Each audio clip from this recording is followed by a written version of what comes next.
اور شفقت وہیں ہوتی ہے جہاں کوئی غلطی ہوتی ہے، درگزر وہیں ہوتا ہے جہاں کوئی کوتاہی، عورت اطاعت کرے، فرما برداری کرے، اس کو حکم ہے، خامن درگزر کرے، شفقت کرے، اور کوئی کوتاہی دیکھے، کوئی غلطی دیکھے، اس پر پردہ پوشی کرنے کی کوشش کرے۔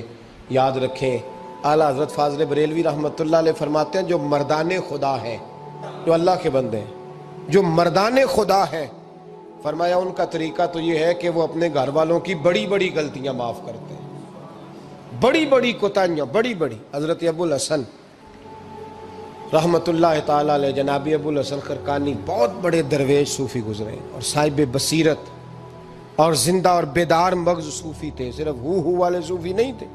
ان کو خبر ہی نہیں کہ معاشرے میں میں کھٹکتا ہوں دل عالم میں کانٹے کی طرح، اور تو فقط اللہ ہو اللہ ہو اللہ ہو۔ حضرت ابو الحسن خرقانی خانقاہ بھی آباد کرتے تھے، اور معاشرے میں کبھی ظلم ہوتا تھا تو بادشاہوں کا جا کے حقہ پانی بھی بند فرما دیا کرتے تھے۔ بڑے بیدار مغز اور بیدار ذہن صوفی تھے۔ حضرت باجید بستامی رحمۃ اللہ علیہ کے سجادہ تھے، اور محمود غزنوی آپ کا مرید تھا، اب بہت صاحب بصیرت بادشاہ ہوا ہے، وہ آپ کا خدمت گزار تو حاضر ہوتا تھا۔ محمود غزنوی کہتے ہیں جب میں پہلے دن گیا تو بابا جی مجھے اٹھ کے نہیں ملے، بیٹھے بیٹھے سلام کیا، واپس آنے لگا تو مجھے چھوڑنے آئے میری سواری تک، تو میں نے کہا حضرت جی جب آیا تھا تو پوچھا بھی نہیں اور اب چھوڑنے آ گئے، تو فرمانے لگے جب تو آیا تھا تیرے اندر تکبر تھا، تو کہتا تھا مولوی بادشاہوں کو اٹھ کے ملتے ہیں اس لیے نہیں ملا، اور اب تو سوچ رہا ہے کہ نہیں سارے مولوی ایک طرح کے نہیں ہوتے، اس لیے میں تیری عزت دینا تیرے لیے ضروری سمجھا ہے، اس لیے تجھے چھوڑنے آیا ہوں۔ حضرت ابو الحسن بڑے صاحب بصیرت آدمی۔ ایک آدمی یمن سے آیا کئی 100 کلومیٹر کا سفر طے کر کے ملنے، اس نے دروازے پہ دستک دی، حضرت کے گھر کے دروازے، بادشاہ کے پیر ہیں، اندر سے بی بی صاحبہ بولی کون ہے دروازے پہ؟ فرمایا میں یمن سے آیا ہوں یا مصر سے آیا ہوں، بڑی دور سے ملاقات کرنی ہے۔ حضرت صاحب کدھر ہیں؟ تو بی بی کہنے لگی تجھے بھی کوئی کام نہیں جس طرح اسے کوئی کام نہیں، تو بھی فارغ ہے اس کی طرح، بس یہی اللہ اللہ یہی ڈیوٹی ہے تیری بھی۔ میں نے کہا یار اتنا بڑا صوفی اور گھر میں اس کا کیا حال ہے، وہ بات کرنے والی؟ تو میں نے کہا جناب حضرت کدھر ہیں؟ تو کہنے لگی وہ کوئی جنگل میں بیٹھا اللہ اللہ کر رہا ہوگا، نہ بچوں کی فکر نہ گھر بار کی فکر، مسئلوں سے بھی پیٹ بھرتے ہیں کبھی، ادھر بیٹھا ہوگا، جا ملنا ہے تو تو بھی چلا جا، دوبارہ دروازے پہ دستک نہ دینا خبردار۔ کہتے ہیں میرے وہ جو میں ایک ذائچہ بنا کے آیا تھا نا اللہ کے ولی کا، وہ میرا سارا ہی ٹوٹ گیا۔ میں نے کہا کچھ نہیں حال، جس کا گھر حال نہیں تو باہر کیا ہوگا، اندر ہی کوئی طبیعت نہیں۔ لوگ فٹافٹ اعتراض کرتے ہیں، کہتے ہیں صاحب فلاں بندے کو نہیں صحیح کر سکے تو، حالانکہ یہ بات اور ہے، یہ پہلو اور ہے۔ نوح علیہ السلام کی بیوی اگر کافر رہ جائے، بیٹا اگر غیر مسلم رہ جائے تو یہ حکمت الہی ہوتی ہے، یہ اللہ پاک کی حکمت ہوتی ہے، حکمت ہوتی ہے، اس میں پیغمبر کی تبلیغ میں کوئی اعتراض نہیں کیا جا سکتا۔ اس نے کہا جنگل میں ہوں گے تو بھی چلا جا۔ کہتے ہیں وہ جو میرے ذہن میں ان کا زاویہ تھا، وہ جو ایک شخصیت کا روپ میں بنا کے وہ تو نکل گیا، لیکن میں نے کہا چل اتنی دور سے آیا ہوں بابے سے میل ہی لیتا ہوں، شام ہو گئی ہے رات بھی رہنا ہے۔ کہتے میں نے جنگل کی طرف منہ کیا تو حضرت جنگل سے آ رہے تھے اور شیر پہ بیٹھے ہوئے تھے، شیر پہ بیٹھے تھے۔ فرماتے ہیں پھر میرے دل میں خیال آیا، میں نے کہا بی بی قابو آتی نہیں اور شیر کو قابو کیا ہوا ہے۔ پھر وسوسہ آیا اتقوا فراست المومن فإنہ ینظر بنور اللہ، رواہ ترمذی او کما قال صلی اللہ علیہ وسلم۔ اللہ کے رسول فرماتے ہیں مومن کی فراست قلبی سے ڈرو، وہ تو اللہ کے نور سے دیکھا کرتا ہے، اللہ کے دیے ہوئے نور سے دیکھتا ہے۔ اللہ اکبر۔ جب یہ بات سنی نا، اس نے کہتے میں نے دل میں سوچی تو حضرت میرے دل کی بات جان گئے اور فرمانے لگے او بھائی، کہتے میں نے کوئی حال بتایا نہیں، خود ہی فرمانے لگے میاں اس کے اندر صرف ایک ہی غلطی ہے کہ وہ زبان کی ٹھیک نہیں، بستر کی بڑی پاک ہے، نظر کی بڑی پاک ہے، کردار کی بڑی اچھی ہے، میرے بچوں کو پالتی ہے، بس زبان کی ذرا ٹھیک نہیں۔ اور فرمانے لگے میں اس نتیجے پہ پہنچا ہوں اگر میں نے اسے نکال دیا تو اور کوئی رکھے گا نہیں، بیچاری زندگی ساری پریشانی میں گزار دے گی، اور پھر اگلے لفظ کہے تو حد ہو گئی۔ فرمانے لگے میں اس بد زبان سے حسن سلوک کرتا ہوں، اللہ نے یہ بے زبان مخلوق میری فرما بردار بنا دی ہے۔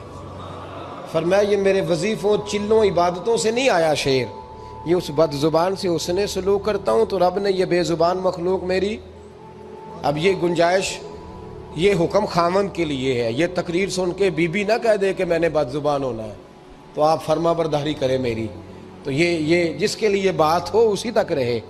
خامد کو حکم ہے کہ اگر کوئی کوتاہی ہے تو اس کوتاہی کی پردہ پوشی کرے۔ گھر جو ہوتا ہے نا، گھر کچھ چیزیں اجازت نہیں دے رہی میری کہ میں کچھ اور بات آپ سے کروں، کچھ آپ کو نیند بھی آ رہی ہے۔ دیکھیں پورا وجود سلامت ہو اور اندر روح نہ ہو تو بندہ زندہ رہ سکتا ہے؟ جڑے نہیں بولے انہیں رہ لینا میرا خیال۔ وجود ہو سارا سلامت ہے لیکن روح سلامت، بندہ بچ جائے گا؟ بولے نا یار، جنہیں نیند آ رہی ہو بولو، نہیں نہ رہ سکتا۔ پورے گھر میں ہر شے ہو، ذمہ داری سے بات کر رہا ہوں، پورے گھر میں ہر شے موجود ہو، اگر گھر میں دین نہ ہو تو گھر چلتا نہیں چل سکتا۔ جس گھر میں نماز نہ ہو وہ گھر نہیں چلتا، جس میں قرآن پاک نہ ہو وہ گھر، اس لیے کہ دین روح ہے۔ دین اگر گھر میں دین نہیں تو گھر چل سکتا؟ سن لے حدیث پاک ترمذی شریف کی، نبی کریم علیہ الصلاۃ والسلام، یہ بھی حق ہے، یہ آخری بات اس عنوان پہ سنیں، یہ حق آخری ہے، اس کو بھی سمجھیں۔ ترمذی شریف میں نبی پاک علیہ السلام نے فرمایا، دعا دی حضور نے، نبی پاک فرماتے ہیں اللہ اس بی بی کو جزائے خیر دے، اللہ اس پہ رحم فرمائے جو سویرے اپنے خامد کو نماز کے لیے جگاتی ہے، اور اگر نہ اٹھے تو پانی ڈال کے جگاتی ہے، اور فرمایا اللہ اس خامد پر رحم کرے جو سویرے اپنی بیوی کو نماز کے لیے جگاتا ہے، اور اگر نہ اٹھے تو پانی ڈال کے جگاتا ہے، رحم کرے۔ سب سے زیادہ حق میاں بیوی کا ایک دوسرے کا ساتھی ہے کہ انہیں دیندار بنائے۔ دین کی جس بات کا خامد کو پتہ ہے، اعلیٰ حضرت نے لکھا ہے کہ خامد کی ذمہ داری ہے بیوی کو تعلیم دینا، یہ اس کی ڈیوٹی ہے پردے کا پابند کرانا، اس کی ذمہ داری ہے کہ اسے قرآن و سنت کے جو احکام پتہ ہے اپنی بیوی کو سکھائے، اس کو بتلائے، اس کو سمجھائے، ذمہ داری ہے اس کی۔ فرمایا اللہ اس پہ رحم کرے، ذمہ داری ہے، ایک دوسرے کو مذہب سے آشنا کریں، پیار کے ساتھ محبت کے ساتھ قائل کریں۔ خامد بڑی باتوں میں روٹھ جاتا ہے، اگر کبھی اس بات پہ بھی روٹھ جائے کہ آج نہیں روٹی کھانی تیرے ہاتھ کی، انہیں نماز ہی نہیں پڑھی، تو آج نہیں میں نے تیرے ساتھ کوئی بات کرنی اس لیے کہ تیری آواز گلی میں نے سنائی دی ہے مجھے، تو خامد کو چاہیے کہ اسے دینداری سکھائے۔ عورت کو بھی چاہیے کہ وہ کہے صاحب تھوڑی روٹی کھا لینی ہے لیکن مہربانی کریں حلال رزق لے کے آئیں، مجھے زیادہ کپڑوں کی ضرورت نہیں، میں پرانے پہ گزارا کر لوں گی لیکن میرے بچوں کے حلق سے ہرا نہیں گزرنا چاہیے کہ دینداری ایک دوسرے کو سکھائیں، ایک دوسرے کو۔ حضرت سلطان باہو کا نام تو سنا ہوگا آپ حضرات نے، الحمدللہ کافی لوگوں نے سنا ہوگا۔ حضرت سلطان باہو رحمۃ اللہ علیہ کے جو والد تھے ان کا نام تھا حضرت بازید، جاگیردار تھے، دنیا دار تھے، بہت بڑے مالدار تھے۔ فرماتے مذہب کی طرف میرا رجحان نہیں تھا، چوتھی شادی کی بی بی راستی کے ساتھ۔ بی بی صاحبہ بڑی نیک تھی، بی بی صاحبہ کہتی ہیں میرا دل کرتا تھا میرا خامد بھی نمازی ہو جائے، اور عام دنیا دار نہیں تھے، 7 جاگیروں کے مالک تھے۔ بڑا مشکل ہوتا ہے، پیران نظام کے آستانوں پہ غریب لوگ رہ گئے، جڑا 4 جماعتاں پڑھ جائے یا پیسے آ جائے انہوں نے تو کسی پیر دی لوڑ ہی کوئی نہیں، اور اگر بندہ مالدار ہو تو کئی پیروں دے آپ مرید ہوندے نے، وہ کہتے ہیں مینوں آپ کنے پیر سلوٹ کر دیں۔ ایک صاحب نے میری ایک دفعہ افطاری کی تو کہنے لگے آپ کی افطاری ہے، اس جگہ ایک اجتماع سے میں نے بیان بھی کرنا تھا، تو واپسی پہ ان کے ہاں انہوں نے مجھے فوٹویں دکھانی شروع کر دی۔ اب یہ بھی ایک مسئلہ ہے نا، کیا کہتے ہیں اس کو، سیلفی، جی بڑے بڑے سیانے بندے ساری دیہڑی یہی کام کر دے رہے اور کم ہی کوئی نہیں سرے، تو وہ مجھے تصویریں دکھانے لگے، اے پیر صاحب دی بھی میں دعوت کیتی، اے پیر صاحب دی بھی میں دعوت کیتی، اے پیر صاحب دی بھی میں دعوت کیتی، اے پیر صاحب دی بھی میں دعوت، 14-15 پیر مجھے گنوا دیے۔ تو کھانے تو بعد مینوں کہنے لگے کہ تسی دوبارہ کدو آؤ گے؟ میں کہا جدو تسی 200 بندے نو میرا بھی نام دس لو گے ادو آ جاؤں گے۔ اب مالدار آدمی ہے نا، تو اب بعد میں مجھے ایک دو دفعہ انہوں نے فون کیا، میں کیا وہ بڑے بڑے پیران دی اس لسٹ میں اپنا نام نہیں شامل کرانا چاہتا، میں نے تو نہ چھوٹیاں چھوٹیاں جی رہن دے بھائی، ہم بچتے ہیں اس کام سے، بچتے ہیں ایسے آدمی سے۔ وہ کسی درویش نے کہا تھا جس کی ہر بات میں پوشیدہ ہو نشتر کی چبھن، ایسے ہر صاحب احسان سے ڈر لگتا ہے، بچنا چاہیے۔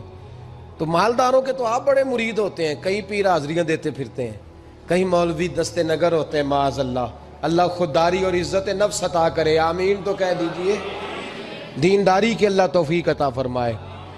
تو بہت بڑے جاگیردار تھے حضرت سلطان باؤ رحمۃ اللہ علیہ کے والد۔ بی بی شیبہ کہتی ہے نمازی بنانا تھا خاوند کو۔ کس کو؟ کس نے؟ بولے، کس نے نمازی بنانا ہے؟ اور بیوی کو کس نے بنانا ہے؟ پکی گل نے جی؟ میں کونسلر صاحب نوں میں کیا ماشاءاللہ جیت گئے ہو؟ کہندے ہاں جی۔ میں کہندے جی کوئی حکم ہوئے تو میں دسو۔ میں کہ حکم ہے کہ تسی اپنے ہلکے دے بندیاں دی ڈیوٹی لانی، کیڑا کیڑا نماز حاضری لانی ہے، کیڑا کیڑا نماز پڑھنا ہوندا ہے تے کیڑا کیڑا نہیں ہوندا۔ کہنے لگے بڑے سیانے نکلے ہو، پہلا مینوں ہی وسیتے واڑ چھڑیا جی، میں جاؤں گا تے دوجیاں دی حاضری لاں گا نا۔ تو خاوند نمازی بنائے گا بیوی کو تو اس سے پہلے خود بنے گا تو بنائے گا نا جی۔ جی تو اگر خاوند کہہ دے تو پڑھیا کر، میرے پیچھے نہ لگی، تو کہنی جنی کو تو پڑھنی اونی میں پڑھنی ہے نا۔ تو میں آج میں ایک دوست کو کہہ رہا تھا، میں کہہ رہا تھا بچے وہ کام نہیں کرتے جو آپ کہتے ہیں، اور میں نے جمعے میں بھی کہا تھا بچے وہ کرتے ہیں جو ہمارا عمل دیکھ کے بچے چلتے ہیں، صرف بات پہ عمل نہیں کرتے۔ بی بی راستی کہتی ہے میں نے ٹھان لی کہ میں نے اس جگیردار کو، وڈیرے کو، اس موٹے بڑے چودھری کو میں نے نمازی بنانا اور بنا کے دکھانا ہے نمازی۔ بی بی صاحبہ کہتی ہیں کہ وہ جس خاتون کی بھی باری ہوتی تھی، 4 بیویاں ہوتی تھیں، وہ اس کا حق ادا کرتے تو بعد میں اپنی خوابگاہ میں جا کے آرام کرتے۔ ان کا جو خادم تھا ملازم، وہ رات کو دودھ کا پیالہ انہیں دینے جاتا تھا، سونے سے پہلے ان کے پاس دودھ کا پیالہ پہنچتا تھا۔ تو بی بی صاحبہ کہتی ہیں میں نے رات کو ملازم سے کہا دودھ دینے تو نہیں جائے گا، میں جاؤں گی۔ تو میں آدھی رات کو دودھ کا پیالہ لے کے حاضر ہوئی۔ تو کیسے آئی؟ میں نے کہا بی بی ہوں، آ گئی ہوں، تو اب مہربانی کریں۔ میں نے کہا اگر اجازت دیں تو آپ کے پیر نہ دبا دوں؟ چل دبا دے۔ بی بی کہتی ہیں پیر دباتے دباتے میں نے کہا اگر اجازت دیں تو صبح نماز کے لیے جگا دوں؟ یہ نماز کی تبلیغ ہو رہی ہے۔ تو بابا جی پتہ کیا کہتے ہیں حضرت بازید؟ کہنے لگے تو مجھے جانتی نہیں، خبردار مجھے تبلیغ کرنے کی کوشش کی، اس گھر میں رہنا ہے تو سانس اونچا نہ لینا، پتہ ہے تو کس کے ساتھ بھی آئی، خبردار۔ کہتے میں چپ کر کے آ گئی۔ اگلے دن پھر دودھ لے کے پہنچ گئی تو انہوں نے آنکھ کھول کے دیکھا میری طرف، پھر آ گئی ہے۔ میں نے کہا میرے خاوند ہیں، میرے سر کے تاج ہیں، پیر دبا دوں؟ کہ دبا دو۔ کہتے ہیں میں نے 10 منٹ پیر دبائے تو میں نے کہا اگر جان کی امان پاؤں تو فجر میں جگا دوں؟ میں نے جلال فرمایا۔ کہنے لگے تجھے کہا تھا نا کہ مجھے کسی کا مشورہ قبول نہیں، تو کون ہوتی ہے مجھے بات کرنے والی، چل دوڑ جا۔ بی بی صاحبہ کہتی ہیں میں 10 دن جاتی رہی۔ کتنے دن؟ انہوں نے سختی بھی کی، برا بھلا بھی کہا، اور کئی دن یہ بھی کہا کہ کل آئی تو پھر یاد رکھنا۔ کہتی ہیں 10ویں دن میں گئی تو حضرت بازید کہتے ہیں میرے دل میں خیال آیا یہ جان چھوڑنے والی نہیں، یہ باز نہیں آئے گی، اور چلو ہے بھی تو میری بیوی، غلط بات بھی کوئی نہیں کر رہی، کہہ بھی نماز کر رہی ہے۔ کہنے لگے اگر میں سویرے اٹھ جاؤں تو پھر دوبارہ تو نہیں آئے گی، تو دوبارہ تو نہیں آئے گی۔ یہ دیکھیں میاں بیوی کا آپس میں رشتہ، سویرے اگر میں اٹھ جاؤں نماز کے لیے تیرے کہنے پہ تو میری جان چھوڑ دے گی تو؟ بی بی صاحبہ کہنے لگی میں دوبارہ نہیں آؤں گی، آپ مہربانی کریں سویرے اٹھ جائیں۔ کہنے لگے چل تو میری بیوی ہے، ایک بار مان لیتا ہوں تیری بات، سویرے جگا دینا۔ بی بی راستی کہتی ہے میں پہلے سو کے اٹھا کرتی تھی، وہ رات میں سوئی نہیں، کہتی ہے میں ساری رات رو کے گزار دی، ساری رات، اور بیدار رہ کے گزار دی۔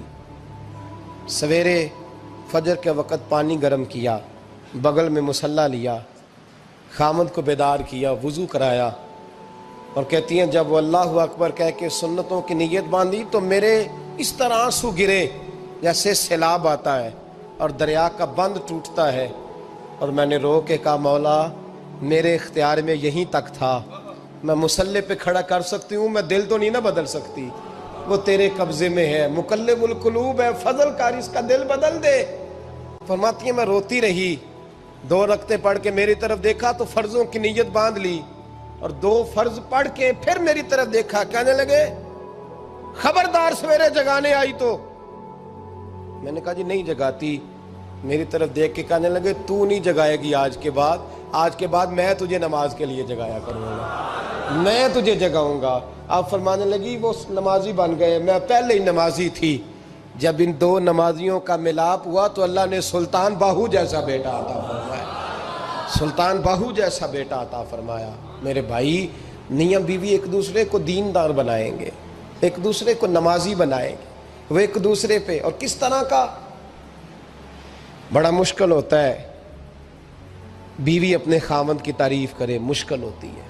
اعلیٰ حضرت فاضل بریلوی رحمت اللہ تعالیٰ علیہ کی زوجہ، ان کا طریقہ یہ تھا کہ وہ اتنی شناسہ ہو گئی تھی، اعلیٰ حضرت لکھتے تھے تو وہ واقف ہو گئی تھی، وہ کتاب کا اعلیٰ حضرت فرماتے تو وہی کتاب اٹھا کے زوجہ لاتی۔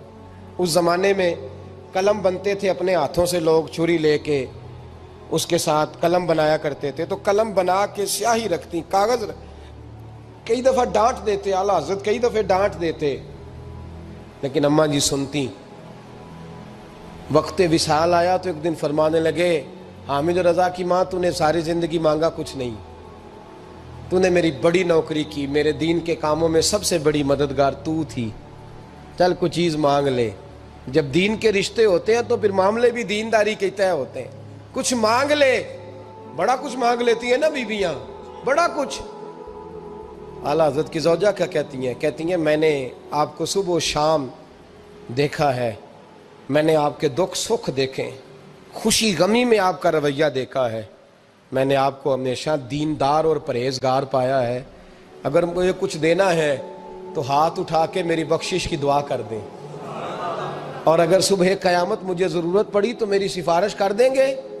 اعلیٰ حضرت رو پڑے، یہ دینداری کے رشتے ہیں، رو پڑے۔ فرمانے لگے تیرے ساتھ وعدہ ہے، مصطفیٰ کریم صلی اللہ علیہ وسلم کے صدقے احمد رضا جب جنت میں جائیں گے تو تجھے ساتھ لے کے جنت میں جائیں گے، ساتھ لے کے جائیں گے۔ تو بھائی دینداری بنائیں، ہن لباس لکم وانتم لباس لہن، وہ تمہارا لباس ہے اور ان کا لباس ہو۔ رمضان شریف آ رہا ہے، ارادہ کر لیں کہ تراویحیں ساری جماعت کے ساتھ پڑھنی ہے، پڑھیں گے انشاءاللہ تعالی۔ نوجوانوں سے میری گزارش ہے، جوان بچوں سے، ضروری کوئی مذہبی چیز آپ نے دیکھنی ہو، سننی سنانی ہو تو ٹھیک ہے، ورنہ رمضان میں موبائل استعمال نہ کریں، مہربانی فرمائیں، ارادہ کریں۔ اگر کبھی مجبوری بن جائے نا تو ہسپتالوں میں بھی 2-2 گھنٹے بندے کو ایک ٹانگ پہ کھڑے ہونے پڑ جاتا ہے، پاسپورٹ کے دفتر لوگ کھڑے رہتے ہیں، شناختی کارڈ کے دفتر کھڑے رہتے ہیں۔ ارادہ کرو قرآن پاک سننے کا، اور مسجد میں حاضر ہو کے با جماعت 20 تراویحیں پوری پڑھو، اور عشاء سے پہلے آؤ، سنتیں ادا کر کے مسجد میں نماز پڑھو۔ روزہ کوئی شیطانی وسوسہ قریب نہ آنے دو، روزے رکھنے ہیں اور انشاءاللہ رکھنے ہیں، پورے رکھنے۔ مزدور آدمی جو مزدور ہے وہ کہتا ہے میں مزدور ہوں، میں کیسے رکھوں؟ او خدا کے بندے، رب تعالیٰ نے تیرے اوپر فرض کیے ہیں، وہ کہتا ہے میں وہ چیز فرض کرتا ہی نہیں جو تو اٹھا نہ سکے، اس کو پتا تھا ہم رکھ لیں گے تبھی فرض کیے نا۔ اور مزدور کو تو اللہ اجر بھی زیادہ عطا کرتا ہے، کسی وسوسے پہ نہ لگے۔ اور قرآن، یہ 2 باتیں ہو گئی، روزہ اور تراویح۔ اور تیسرا، دن کے 2 حصے کریں، جو وقت بچ جائے اس کے 2 حصے کریں، آدھے حصے میں قرآن پاک پڑھنا ہے اور آدھے حصے میں درود و سلام پڑھنا ہے، یہ وظیفے پکے کر لیں۔ اور جو لوگ غریبوں کی مدد کرتے ہیں، مسکینوں کی، یتیموں کی، ان سے میری گزارش ہے کہ وہ مہربانی کریں تو 1 رمضان کو لوگوں کے ساتھ تعاون کریں۔ کس تاریخ کو جی؟ بولے